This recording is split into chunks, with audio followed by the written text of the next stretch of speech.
Assalamualaikum warahmatullahi wabarakatuh. Halo semuanya, perkenalkan nama saya Anindya Aliafifah dari PG PAUD kelas 2A. Di video ini, saya akan memaparkan tentang hasil observasi perkembangan sosial dan emosional pada anak usia dini berumur 4-6 tahun. Tapi sebelum ke materi, kita harus mengulas sedikit nih tentang apa sih perkembangan sosial dan emosional yang terjadi pada anak usia dini.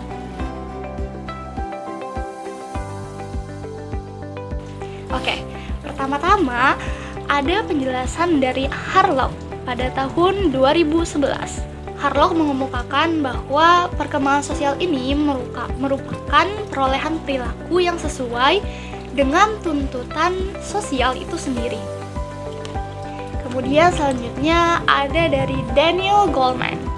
Daniel Goleman mengemukakan bahwa emosi itu merujuk pada suatu perasaan dan pikiran yang khas, suatu keadaan biologis dan psikologis, dan serangkaian kecenderungan untuk bertindak.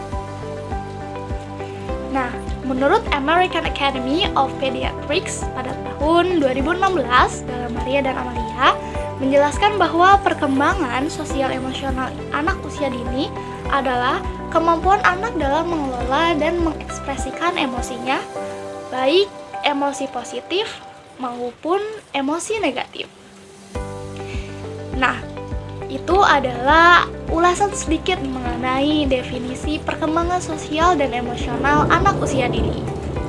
Jadi, pada intinya, perkembangan sosial dan emosional ini merupakan proses di mana anak bisa menyesuaikan diri untuk memahami keadaan serta perasaan orang-orang sekitarnya. Melalui apa sih?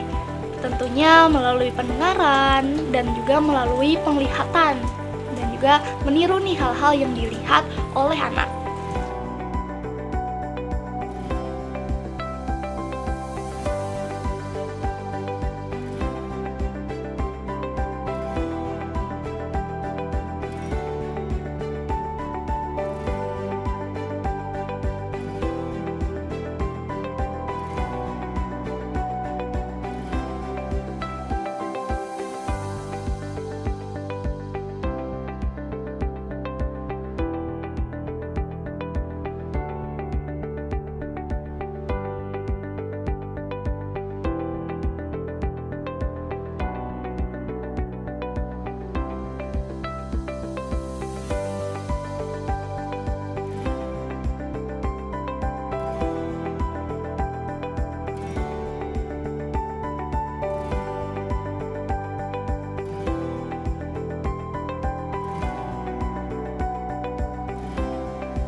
Setelah melihat video observasi yang tadi disajikan, sekarang kita akan beralih untuk membahas tentang hasil dari observasi yang saya amati beberapa hari yang lalu.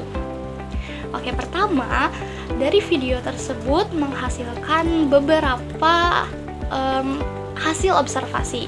Yang pertama adalah terjadinya interaksi antara anak dengan teman-temannya.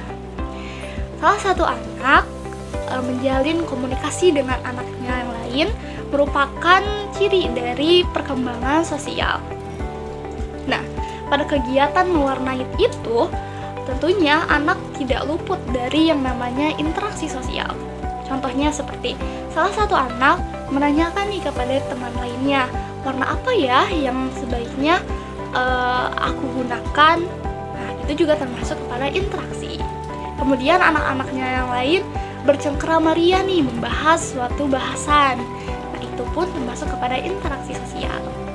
Nah, yang selanjutnya adalah anak-anak menikmati kegiatan mewarnai bersama. Tentu kita tahu bahwa anak usia dini itu adalah waktu di mana mereka senang berkelompok, mereka senang bermain bersama teman-temannya.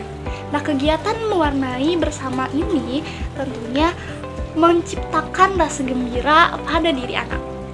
Ketika anak-anak menikmati kegiatan mewarnai bersama, mereka pun akan saling dekat satu sama lain dan rasa gembira itu tentunya akan muncul. Selanjutnya adalah anak-anak bersikap rukun satu sama lain. Ini merupakan salah satu poin yang sangat menggembirakan tentunya, karena anak bisa bersikap rukun dengan temannya. Sikap rukun ini tentu adalah salah satu sikap yang baik yang mesti tumbuh di dalam diri anak. Nah, anak juga tidak bertengkar dengan teman-temannya yang lain. Mereka tentu diberikan kesempatan untuk melakukan hal yang sama dalam satu kegiatan tersebut. Yang selanjutnya adalah perbedaan usia menentukan cara kerja. Nah, ini juga merupakan hal yang penting yang dapat kita ambil. Perbedaan usia menentukan cara kerja.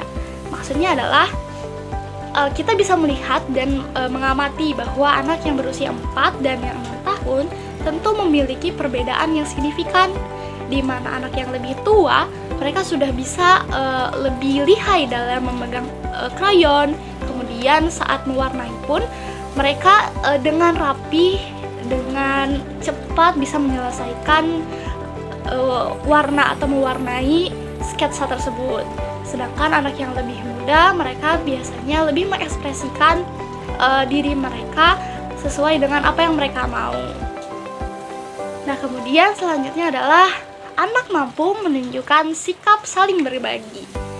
Poin ini juga merupakan poin yang baik dan penting dari hasil observasi ini. Anak mampu menunjukkan sikap saling berbagi dibuktikan dengan mereka saling meminjamkan krayon satu sama lain.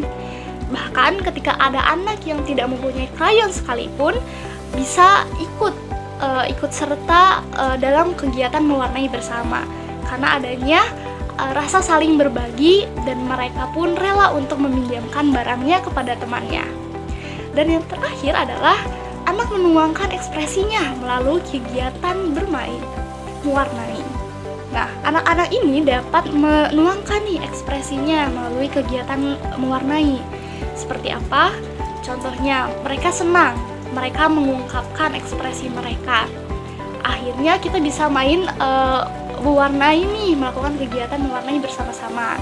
Kemudian dari situ pula mereka bisa mengambil pilihan mereka sendiri.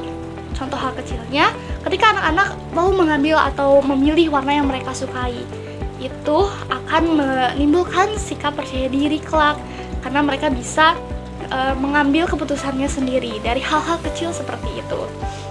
Dan mengekspresikannya pun tentu dengan cara yang unik. Setiap anak memiliki keunikannya masing-masing. Ada yang menyukai warna-warna pastel, ada yang menyukai warna-warna gelap, ada yang menyukai warna-warna cerah. Itu semua merupakan keunikan-keunikan dari anak usia dini melalui kegiatan mewarnai. Dan ekspresi lainnya yang bisa kita tangkap, yang bisa saya tangkap saat itu adalah anak-anak terasa gembira, senang, tertawa, karena mereka diberikan kesempatan untuk bermain bersama dan juga menyalurkan emosi mereka melalui mewarnai. Itulah tadi serangkaian hasil observasi yang saya lakukan beberapa hari yang lalu. Semoga video ini bisa memberikan manfaat bagi saya, bagi rekan-rekan semua yang menonton video ini. Harapannya semoga kita sebagai orang dewasa dapat lebih peka terhadap anak usia dini. karena anak usia dini merupakan aset bangsa kita, aset masyarakat kita yang akan memajukan generasi-generasi yang akan datang. Dan semoga juga kita bisa lebih peka apabila terdapat kekurangan atau masalah-masalah yang terjadi pada perkembangan anak. Hingga akhirnya masalah-masalah tersebut bisa dengan cepat, dengan sigap kita ketahui dan kita mencari bagaimana solusi yang tepat untuk menangani masalah tersebut. Saya Anindya Aliyafifah. Wassalamualaikum warahmatullahi wabarakatuh.